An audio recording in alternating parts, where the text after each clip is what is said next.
Right, good afternoon, everybody. Thank you very much for joining us this afternoon. If you can, that's great. And hello to those who will be watching our session at a later date online on our YouTube channel. Thank you for doing that as well. This afternoon, I've got with me Oonagh, Michael, and Hayley. Oonagh will be chairing the panel for the second day of the Professional Care Workers Week and our discussion about skills of the workforce. And I'll hand over to Oonagh now. Thank you. Thank you, Karolina. As Karolina said, I'm Oonagh Smith and I am the Chief Executive of Skills for Care, and I'm absolutely delighted to be chairing the session as part of Professional Care Workers Week. Today, we're going to be talking about the skills of the workforce, what we already have in place and what we need for the future. So a really important debate and one that's very close to my heart. We have up to an hour for the session, and I'm looking forward to some really good discussions. I'm going to ask each of the panel to introduce themselves first, give a sense of their interest in the subject, and then I have a few questions to ask them, and then hopefully we'll be able to open up for discussion and questions. So I'll start with Karolina. Thanks, Oonagh. So I'm CEO of the Care Workers Charity and a former care worker. In the past, I mainly worked in home care, and my interest around training and development, I suppose, comes from when I was a care worker and frustration around not being able to access the training I felt I needed and wanted, not just the compulsory training that's available. Thank you, Karolina. Michael? Hi, I'm Michael. I have cerebral palsy, and I've lived independently for almost 20 years now, so I get direct payments. So I really know the importance of a really good relationship with my PAs, and I've been teaching on that and other issues for the last, I think, 10 years, around that time. So thank you. Thank you, Michael. And then finally, Hayley. Hi, I'm Hayley. I'm Director of Care for St Martin's Care. We deliver residential care and nursing care and supported living in the North East. We're big into learning and development, and I've done some quite innovative work in tough times. So yeah, we're passionate about opportunities. Brilliant. Thank you so much, Hayley. So we've got some questions to kick us off, and I'll just ask each of the panel all of the questions. So the first question we have is, and we'll start with Karolina. What skills do you think we have in the workforce in social care? I think in terms of skills we already have, there is a huge variety, mainly because people who come into care come from different backgrounds.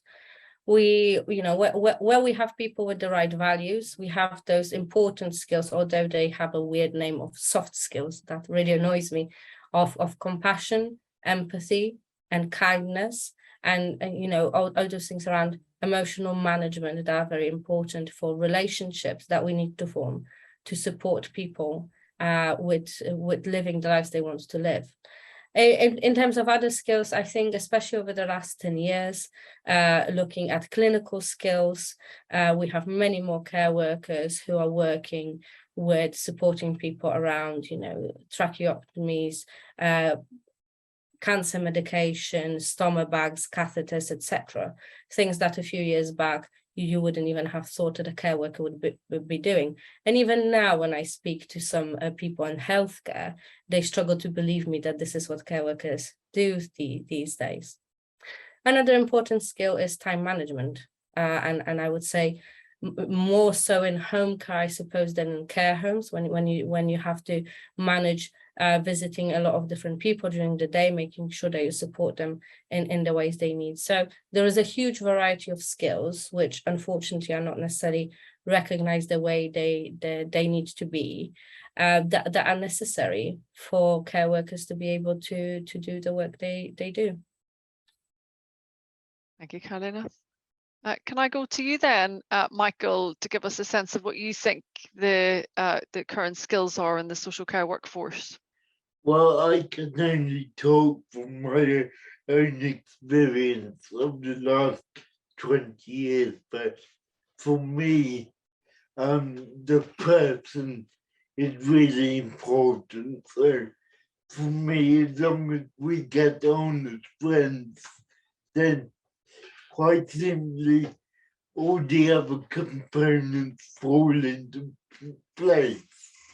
So I've had examples of when I've looked at the CV and I've interviewed someone and they've had loads of experience of care in a spanning decade sometimes, but we simply haven't connected as friends. So because in my circumstance, we spend up to 38 hours a week, so that connection is important. So often I've taken the gamble, and the authorities might not approve of this, but I've taken the gamble with trying people with no experience and just doing the training with agencies like Skills for Care myself, and often it works. So going back to the nub of my issue, that human connection is vital for it to work. And again, I can only talk from my experience. Thank you so much, Michael. Hayley? Yeah, just to add to that, I think our social care workforce are fantastic problem solvers. I think we are very solution focused as a workforce and agile in how we respond to situations on a daily basis. So and I think that's hugely undervalued and not recognised. And I think yeah, compassion, kindness, sensitivity, and ability to build trust quite quickly are not soft skills. They're the lifeblood of what we do in our roles as care workers. And yeah, I think we have a very rich workforce with a whole raft of skills that don't have letters after the name or a certificate on a wall, but add huge value to what we need to do. Brilliant, thank you, Hayley. And I think what we've heard is that we need a huge variety of skills, clinical, technical skills, which are so important, but we really can't lose the importance of the person and their relationships with the people that they support, and that's at the core of whether people can be supported to live the lives that they choose, which is fundamentally the purpose of social care. And Michael talking about the importance of human connections and your sense, Hayley, of the importance of compassion and kindness and the ability to build trust quickly. And I was just reflecting that we provide support to so many people with so many diverse backgrounds. Their lives are different, their needs are different, and so it makes perfect sense that the skills that are needed in social care are going to be really different, aren't they? Because the work that people will do working in social care, it might be the same person, but it's different every day. And then if you go into different services or different provisions, you see the different skills that are required. So no wonder it's so diverse. I wonder whether what people's views are around the importance of learning and development and a focus on skills and knowledge. If I can come to you, Hayley. I mean, first and foremost, we have to do it. So it's a regulatory requirement that we have to be able to evidence that we are compliant. So that can become a bit of a tick box exercise. And there are a whole raft of approaches on how providers want to train their workforce, from face-to-face, blended learning, e-learning, or just sitting in front of videos. So there's a whole raft. And often I think cost is a main driver for why certain decisions are made. But I think nobody's needs are the same day in, day out. So our one size fits all approach to training and learning and development can't be static either.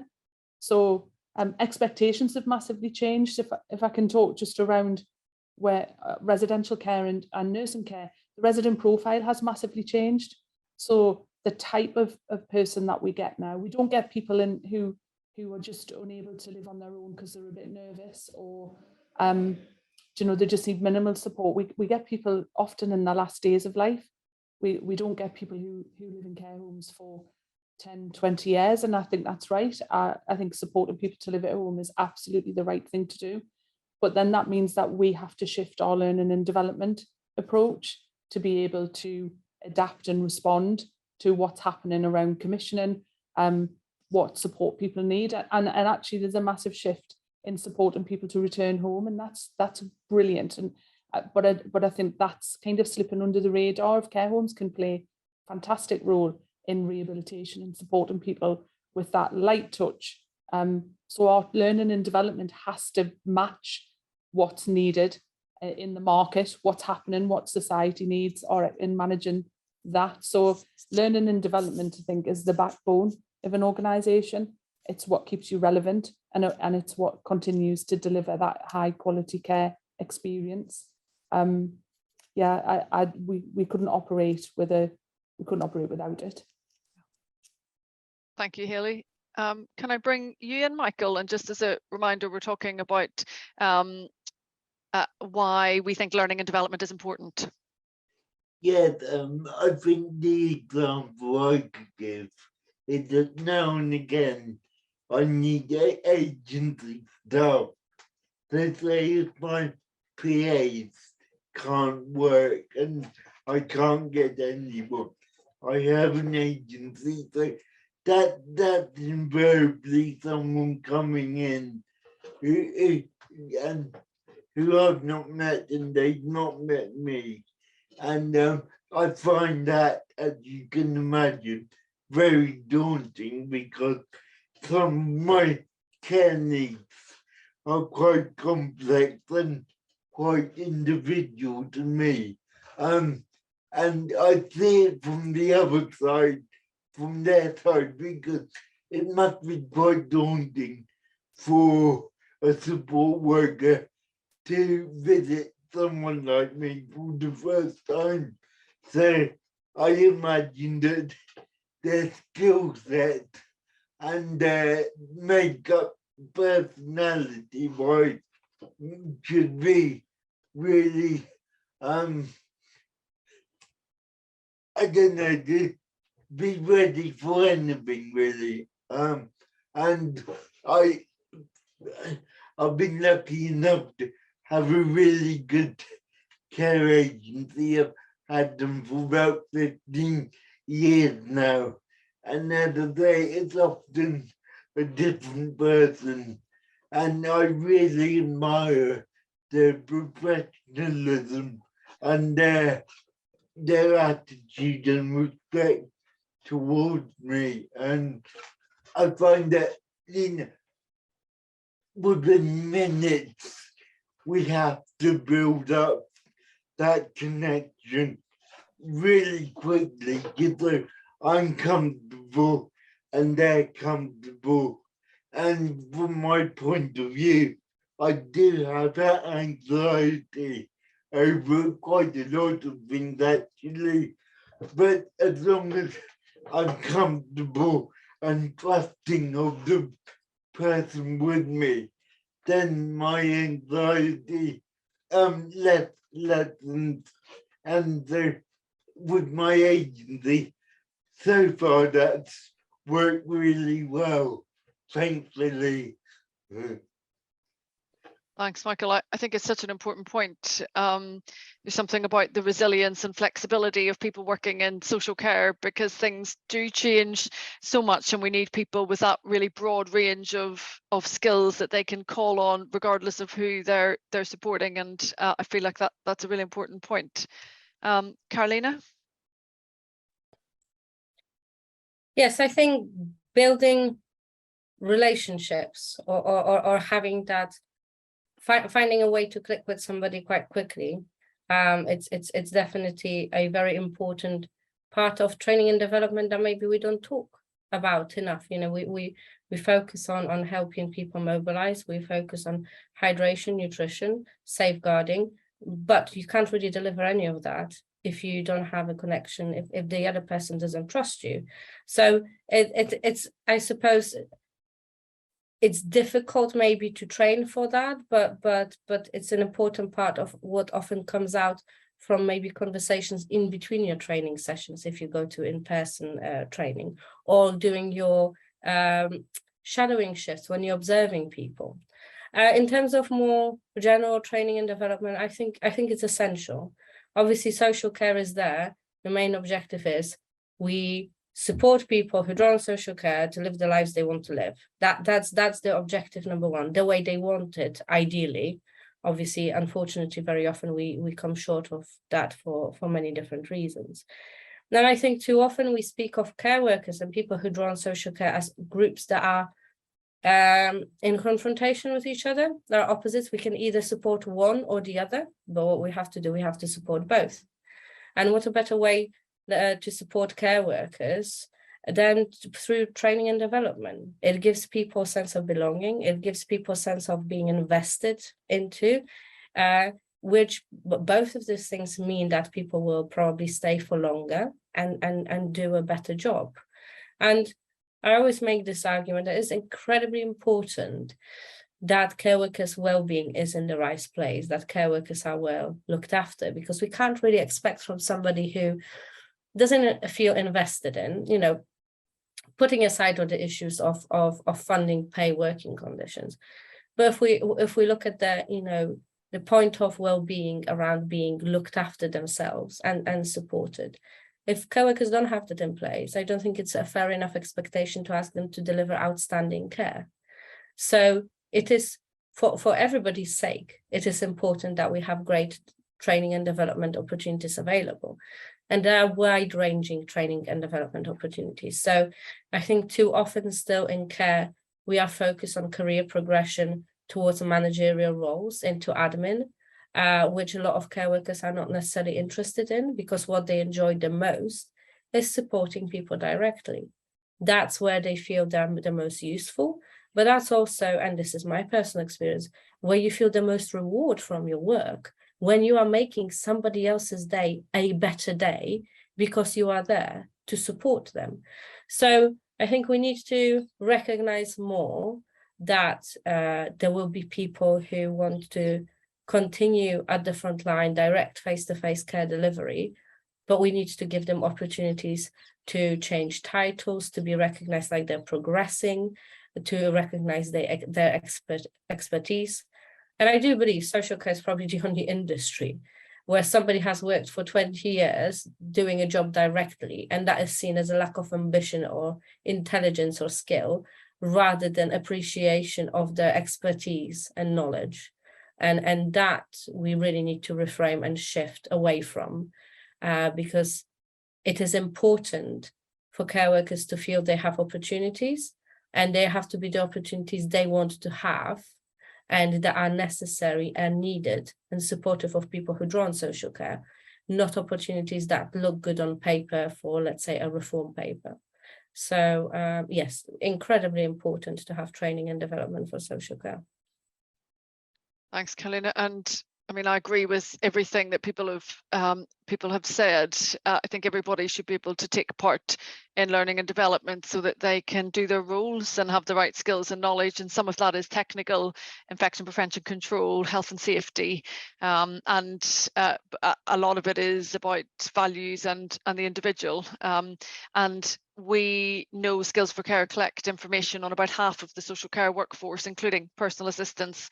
And we know from that that if we train people, if we give them good quality quality learning opportunities, they're more likely to stay, but also the more they're offered learning opportunities, the more likely they are to stay. So it's not just once, the more you help people to feel valued and that they're developing, the longer they stay. But I think we're hearing loud and clear that it can't just be one size fits all. It needs to focus on needs, it needs to be flexible, both in terms of what's delivered, but also how it's delivered. So going back to Hayley's point, not everybody wants to be face-to-face classroom. Some people like to learn on the job, and there's loads of different ways that we can get that learning. We also know in Skills for Care that people need an opportunity to apply the learning.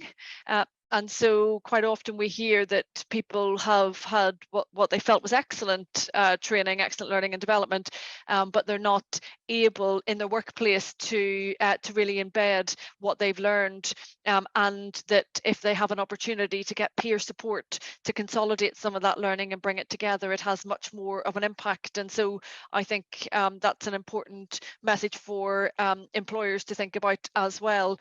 Sometimes we're all guilty of sending people on training, thinking that it's personal development, when actually we can all learn from it in the organisation, and asking people, well, what did you learn that we could change in the organisation feels quite important too. And I just wanted to pick up your point, Karolina, about development and supporting people wanting to support people face to face as opposed to move up through the management chain. And one of the things that we know from our research is that people who have been in care roles for more than 5 years are paid about 6p an hour more than somebody with less than 1 year experience. And so I think that is a conversation that we need to have. How do we reward people for the experience and the learning that they're developing over many years? And it's not just about operational management, it's actually about recognising the depth of people's experience, and that feels like it's a really important conversation. So just picking up from Hayley's point about the changing needs of the people that we're supporting in social care, and the changing expectations of society, what do we think are the skills that we are going to need in social care in the future, and we might need more of a focus on? And I'll go to you first, Hayley, if that's okay.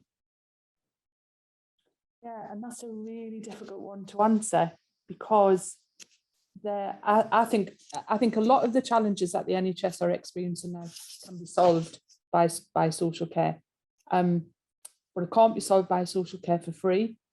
And I think as a sector, we haven't helped ourselves historically, because we have been fantastic at finding solutions that are free, or at least are free to commissioners and government budgets.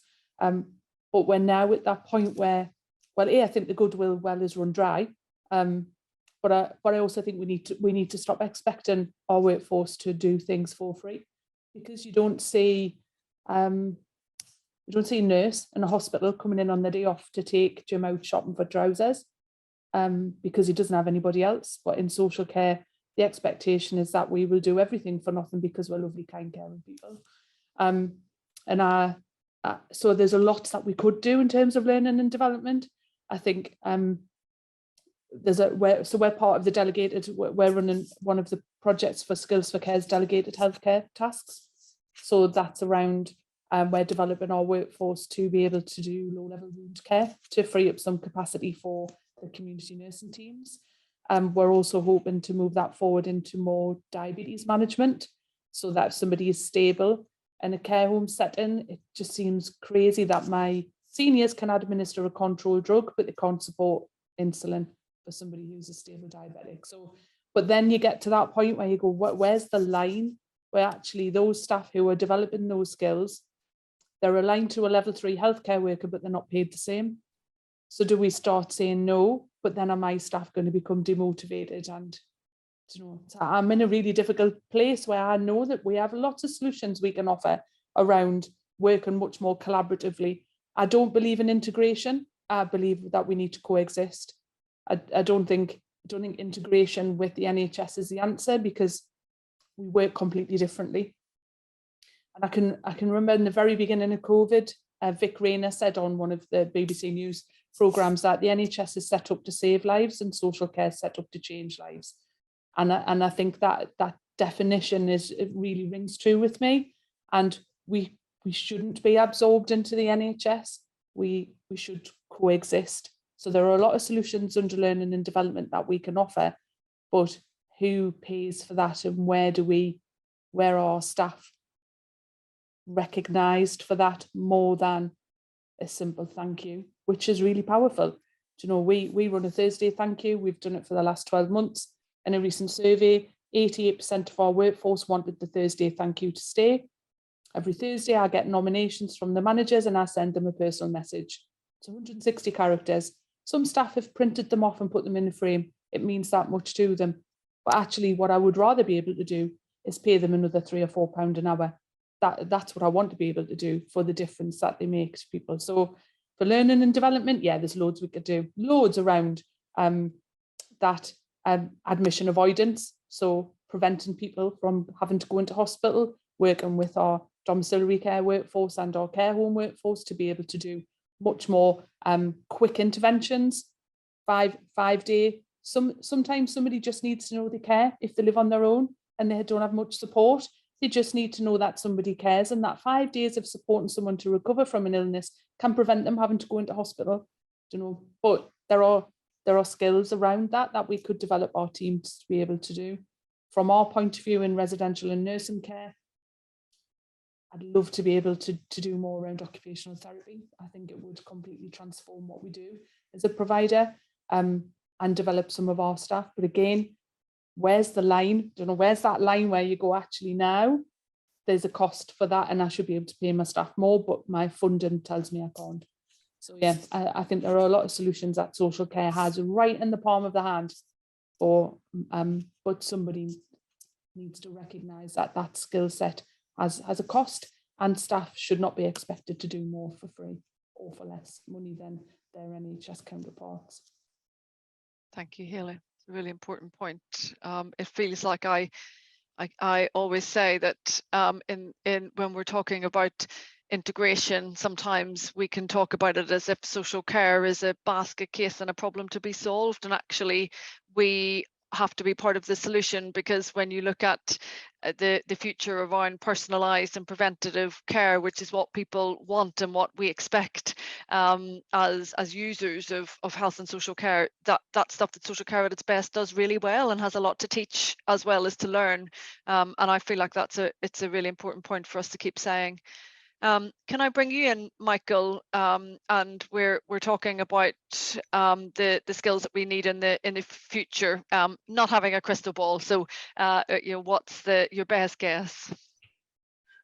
Well, firstly, I was really interested to listen to Hayley. I know it's a bit different, but from my point of view, there have been times where I've had to fight for wage increases for my PAs, and I'm well aware of the adult social care funding crisis, but basically if my staff aren't rewarded or don't get the pay they deserve, it's unlikely they will stay. And my PAs, as I said a while ago, we are friends, bottom line we're friends. So yeah, I had to fight tooth and nail sometimes for inflationary increases, which has been not a nice situation that you can imagine. But so on the question though, I think for me, adaptability is important, and flexibility to a degree. So by that, I mean the ability to fit into someone's life, as well as can be, because the fact is that most of my PAs have very different interests to me, for example, we all have different interests, don't we? But somehow, again, because we're friends, I've been able to make that work, and we've been able to make that work. And I think that's a skill that's not really talked about. I don't think I have a term for it, but it just happens, you know, where two people get together and they get on.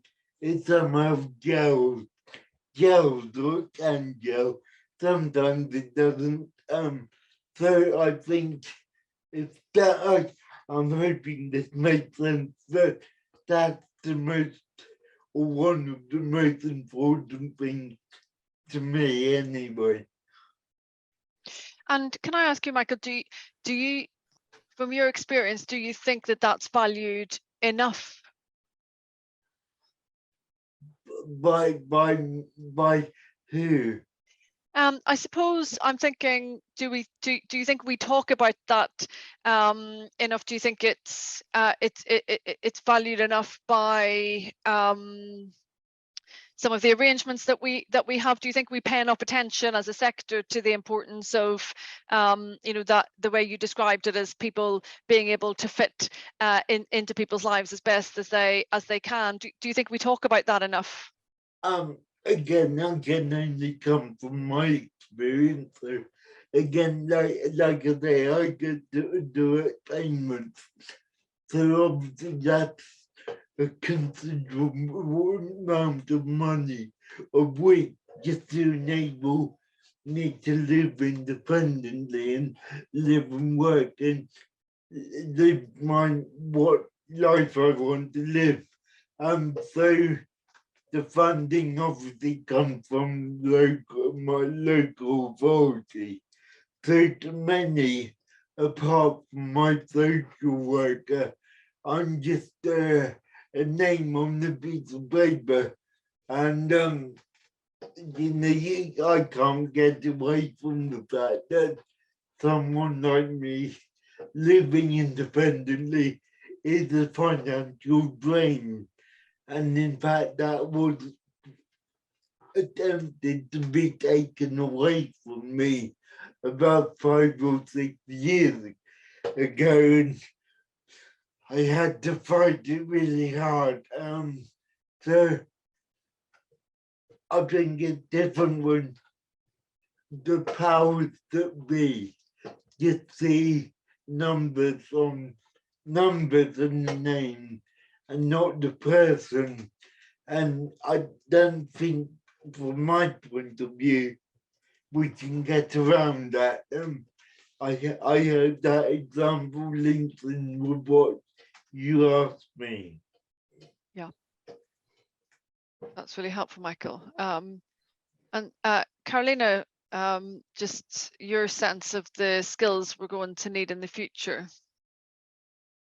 Well, just one point that Hayley made first, if I may, around integration, and I agree with Hayley. I think integration isn't the right aim. I think I understand where some people are coming from, making it a seamless journey between two systems, but I think they're two very separate systems. And unfortunately, everything that I've seen about integration the last few years, to me, is very negative. Almost everything to people's lives, mainly because it is not, I don't believe you can integrate two systems when they're not on par in the first place, when the workforce isn't on the same pay scales, when you don't get the same amount of funding. How do you integrate that? Secondly, is the expectation that social care would just pick up the slack of whatever healthcare can't cope with. And like Hayley mentioned, continue to push the line of what is the next thing that we're going to drop on laps of care workers, especially around clinical skills and delivery, for the same pay and funding that they've had before. And it's just not sustainable. And thirdly, it's an issue of having the right seat at the table. With integrated care boards being formed right now, what I'm hearing left, right, and center is out of a group of people, there's one voice for social care. If that's lucky if you get one. So I think, you know, it's masked to to be integration, but what it really is taking advantage of social care and goodwill of people working in social care who have over the years been beaten down with low funding and additional responsibilities and have been told to adapt and continue to do more. And I don't think that is a solution. Social care, you know, Hayley mentioned in one way how social care and healthcare are different. For me, you know, we look at the medical, at healthcare system, which is specifically geared up to fix people, make people better, yeah? And social care is a completely different place. It's a place to support people, to be there for people over extended periods of many years. So we can't really have the same approach. And with integration, I think there is a risk of making social care very clinical. And that's the last thing we need. We need more relationship-based care. We need more person-centered based care, not more medical approaches and box ticking in social care. In terms of what's needed for the future, it was interesting in a webinar yesterday around well-being of care workers, one of social care consultants around well-being said that from the surveys they've been seeing recently, especially since COVID, one of the things that seems to have gone down in the workforce, and you know, we obviously have burnout, mental health issues. One of the things that's gone down is confidence. It's self-confidence and it's confidence in the system as well. And I think that's something that we really need to get on very, very quickly, because we need people working in social care to be confident for many reasons. We need them to be confident so they actually do the job very well, because if you're questioning yourself, I think it's much more difficult to do a good job. But we need people in social care to be confident of their importance so they can challenge things more that are thrown at us all the time. Because we need to challenge more people from health coming into social care settings or talking to people like Michael and trying to make decisions about their lives, or telling us in social care what we should and shouldn't be doing because they've just walked into a service for 5 minutes and they're going to leave in 5 minutes time.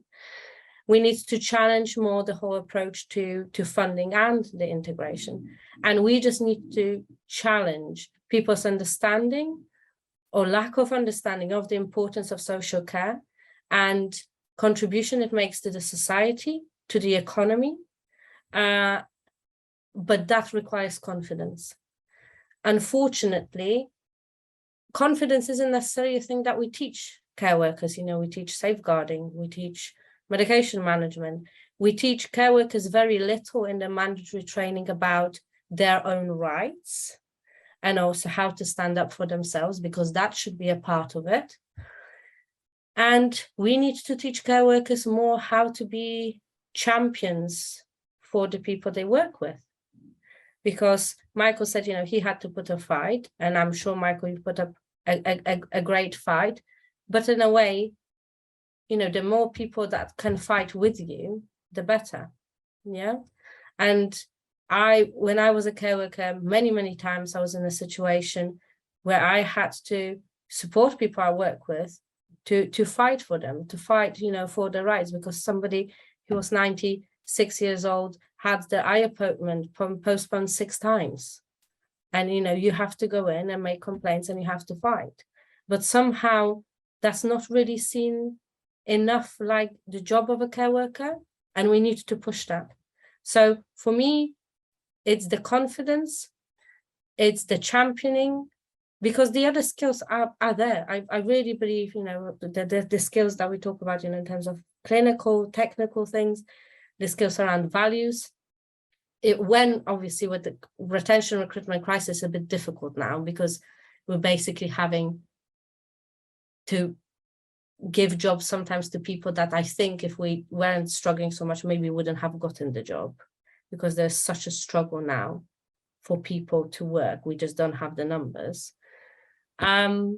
So yes, I think the other skills are there, and we have to keep upskilling people and teaching them.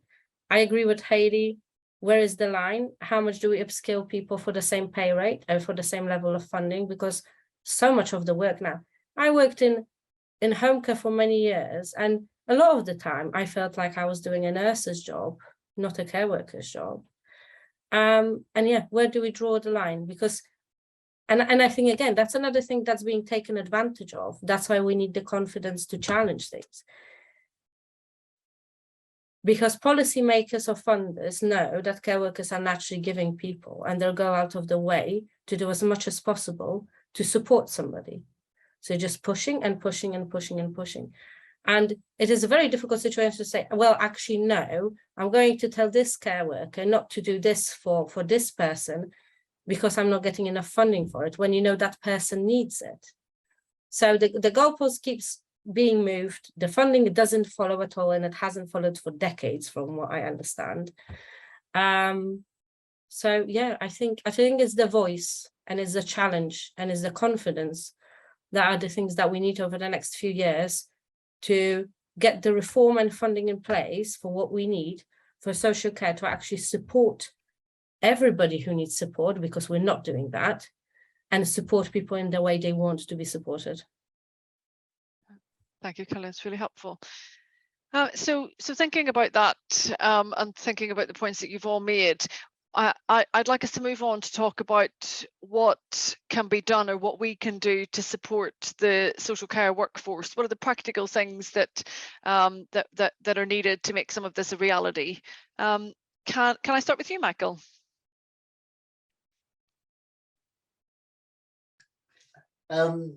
All I can say is I think there's so many dimensions to that, and because of individuality and personalization, so it depends on what area you're focusing on, I suppose. But again, going back to me, for me, and it tied in with what Karolina just said a minute ago, for me, advocacy is really important. So although I can communicate well, there are times if I'm not well, for example, I can't communicate as well as I can today. So it's important that my PAs know about that, know when to almost be my voice. And yeah, that's a very important factor in our working relationship. Yeah, thank you, Michael. So in terms of what we can do to support people, it's I think I'm hearing you say it's about us being really clear what we need, and people being able to have those conversations and build that trust. We need to give that some time and prioritize the relationship. I think that's really important. Absolutely. Recently I've been providing training for an organisation who houses and supports adults with autism. Many of whom are non-verbal, and I've been quite surprised at how many parallels there are between my disability and my circumstance, and the people under this organisation. So I've been able to sort of give my angle and things in terms of things like advocacy, but also that human connection aspect, and getting to know the person, especially if they can't communicate, or they aren't, let's say, maybe as confident as I am. So to form that really good partnership, so that individual trusts the person supporting them, and I can certainly relate to that. And it really is a skill on both sides in some respects. Yeah, thank you, Michael. Hayley, can I come to you to give us a sense of what you think we can do to support the social care workforce? I think if we park the whole funding and where we're at, because it is a barrier, a significant barrier, but I think I think we've got more confident as a sector over the last 2 years. I certainly think COVID gave us a real bite. Like I feel providers that I talk to now and commissioners, we're not frightened to say no now for fear that it will come back and have repercussions on our ratings or our quality monitoring experience. That actually we say no a lot. And that's quite empowering actually to be able to say no with confidence. And we support our workforce to say no and to challenge professionally and appropriately. So yes, I think that's important. But I think in terms of, we haven't mentioned kind of the D word, have we? So nobody's mentioned digital, and digital is a huge learning and development area because we have a significant digital skills deficit in our sector. And I think for us as an organisation, we had a massive learning experience ourselves when we just made an assumption having a younger workforce would mean that we were overrun with digital skills, and we're not.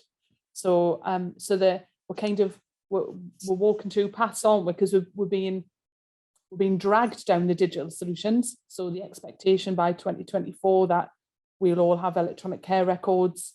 How do we get our workforce ready for that when we have all of these other pressures to balance? So I think digital is something we definitely need some support on, that training element around what is digital. And that just, I ask for it all of the time around that just introduction to IT, you know, just that basic introduction. Now, and it is something that we can fund, but when we've got everything else to fund around learning and development, I also think literacy and numeracy, and not literacy and numeracy to support our workforce to develop their career, but to support them in their day-to-day living. Literacy and numeracy challenges are significant for us, and that may be because of where we are located. We are predominantly a local authority funded provider, so we operate in areas of high social and economic deprivation. So numeracy and literacy is a big barrier for our staff. And we've actually started to commercially purchase the level 3 without the functional skills requirement, so that we know our staff are brilliant and have a wealth of experience. But if they can't achieve their level 2 in maths and English, then where they are is where they will stay in our sector. So we've made that decision, but we can't do everything. So I think funding to support that in preparation for digital, you know, I guess that's one area the NHS is far ahead of us, but they've had the investment. We haven't. We don't have the investment. We have the requirement. It's very different. How social care are being viewed, that we have to do digital, but with minimal investment. So yeah, I think they're the two things for us, and that clinical stuff will continually evolve.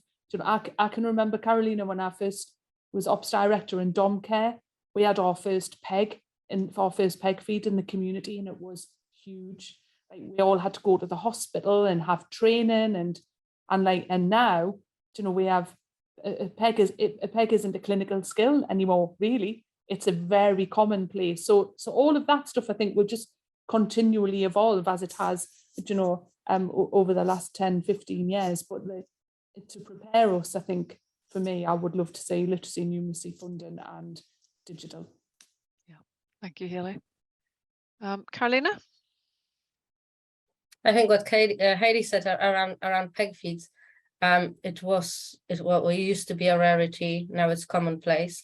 And the thing is, care workers have a lot of which, you know, I've spoken to and what I can see online. I would say care workers are very much up for a challenge to do these extra things and learn more and do more. But it's like I say, it's that point. How do you expect people to continue doing that on minimum wage? So it's not that care workers don't want to, they really do, but we need to recognize that.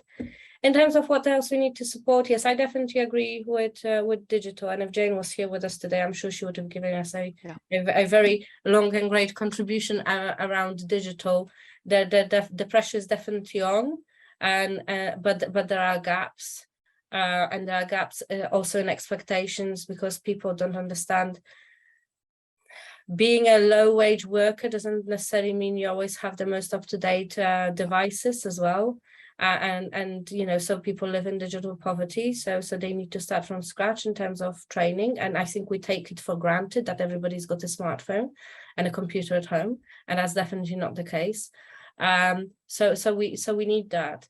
I think as a foreigner, the whole maths and English thing, you know, I came here, I can't really say I've ever struggled with English much, but the way those tests are set out, especially from a point of view of a foreign worker around your English, that it's not practical English that you use every day that you need for work. It's very much an academic achievement that I think is a necessary way to test a language skill for a practical job.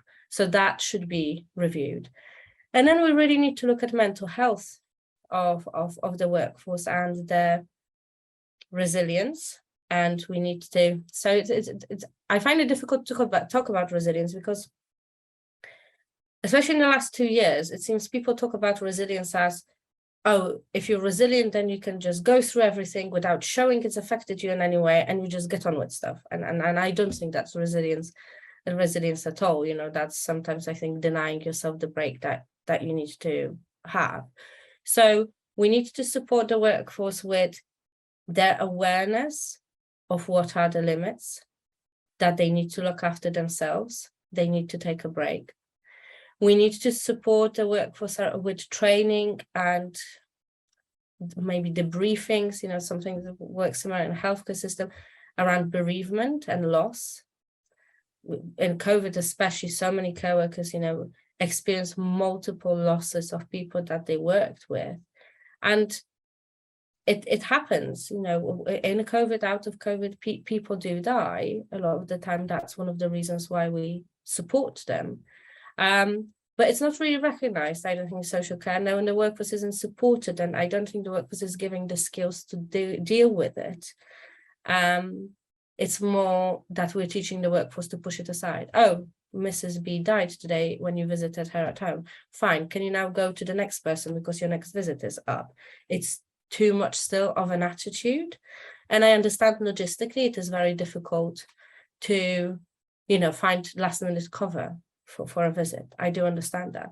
But having been in that situation myself, with somebody who I worked with for 4 years, you know, we knew it was coming, but let's say we didn't know it was going to happen exactly on that day, died, and then having to go an hour later to the next visit, that was too much. That was too much. I hated having to do that.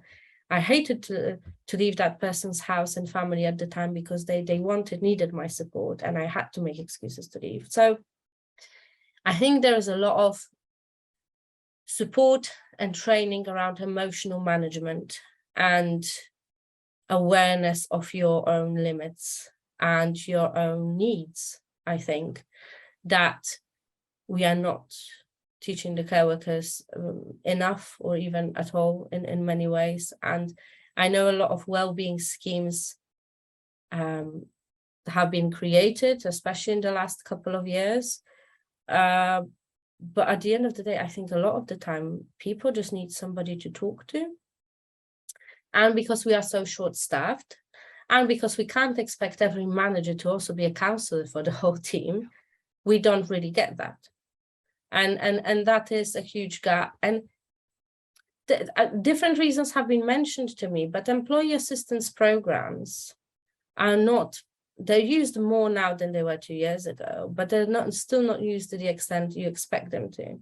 We at the charity have grants for people to access one-to-one therapy, but we're not seeing as many people as you'd expect for the size of the workforce to apply for them.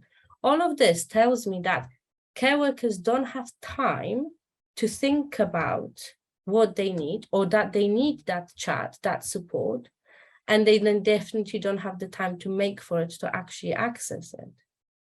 And I think that hugely contributes to our turnover rates and general mental health issues within the workforce. And the fact that we just tell people, you know, you have to leave your problems at home, you go into somebody else's house, or you come into our care home, etc., and, you know, smile on your face and everything's fine. You just have to get on, no matter your house is on fire or a child in a hospital. You just get on with it.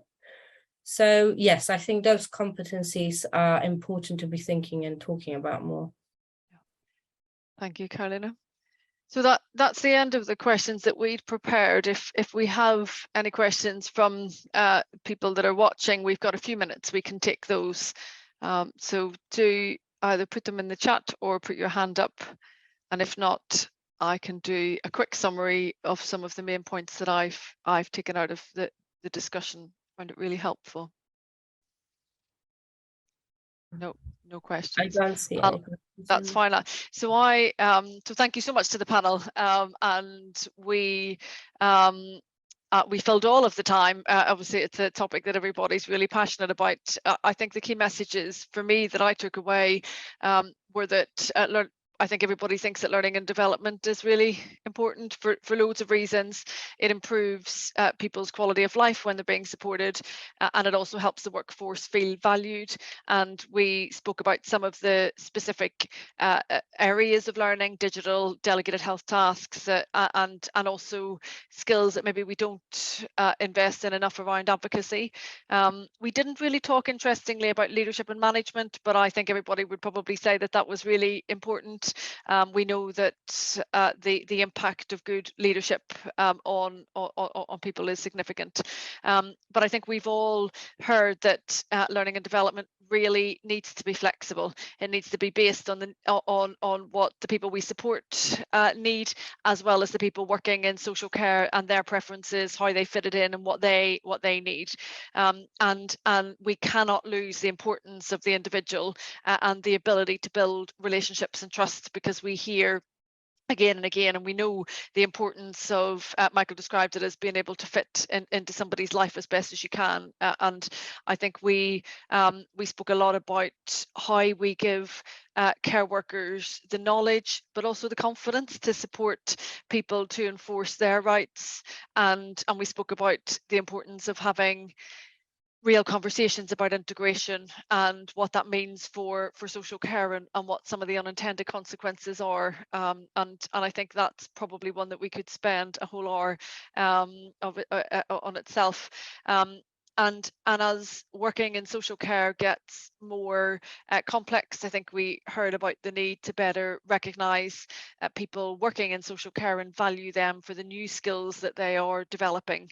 And I would just say that I think there is an opportunity for us to feed in and shape some of the work that's coming out of the white paper and the investment, the 500 million that's being invested into the social care workforce, because there is work looking at the skills that are needed, but also how we remove some of the financial barriers that Hayley referred to, particularly around that employers can have around developing their staff. So how do we support employers to pay for some of the training that their staff needs, and that's individual employers as well as other employers, and how do we develop and have a shared sense of the knowledge and skills that are needed in the sector, while recognizing the need for flexibility. And so I would say that I would keep an eye on the opportunities to feed into to some of that, because I think it covers quite a lot of what we've spoken about today.